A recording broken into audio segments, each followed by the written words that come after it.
ओशो ने शास्त्र नहीं होने चाहिए, पुस्तकें होनी चाहिए, ऐसा क्यों कहा है?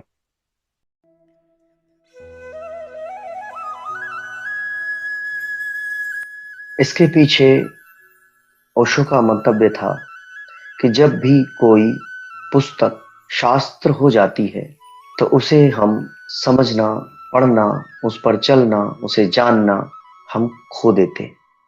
और अधिकांशतः शास्त्रों के माध्यम से हम अपने अहंकार को, अपने मैं को ही बड़ा कर लेते हैं, जिसकी वजह से आप देखेंगे सारी दुनिया में जितनी भी धार्मिक लड़ाइयां हुई, एक तो सबसे अधिक धार्मिक लड़ाइयां हुई, और जितनी भी धार्मिक लड़ाइयां हुई उनके बेस में, उनके केंद्र में कहीं ना कहीं शास्त्र पड़े थे। जो आपस का बैर है, वैमनस्य है, फाइट है, तार्किक लड़ाई हो, शारीरिक लड़ाई हो, हथियारों से की गई लड़ाई हो, या किसी राजनीतिक लड़ाई में हस्तक्षेप हो, वो सभी के सभी कभी ना कभी किसी न किसी कारण से शास्त्रों के द्वारा होता है।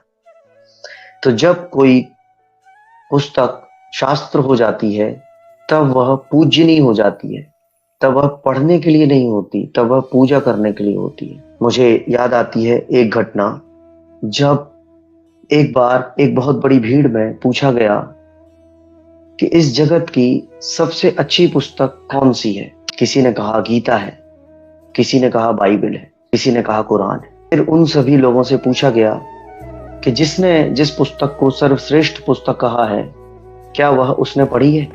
तो पता चला कि उनमें से किसी ने भी उन पुस्तकों को नहीं पढ़ा था। उन पर चलना, उनको आचरण में लाना तो बहुत दूर की बात है, उन पर साधना करना तो बहुत दूर की बात है। तो जब भी कोई पुस्तक शास्त्र होती है तो वह पढ़े जाने से भी बाहर हो जाती है। और अगर कोई पुस्तक, अगर कोई शास्त्र ईगो को ही जनरेट करने लगे, और जो शास्त्र आपके अहंकार को मिटाने के लिए थे, आपके मैं को मिटा करके उस असली मैं से मिलाने के लिए थे, जो आप हैं, उसकी बजाय उस नकली मैं को ही प्रगाढ़ करने लगते हैं, तो वे घातक हो जाते हैं। शास्त्र नहीं होने चाहिए, पुस्तकें होनी चाहिए।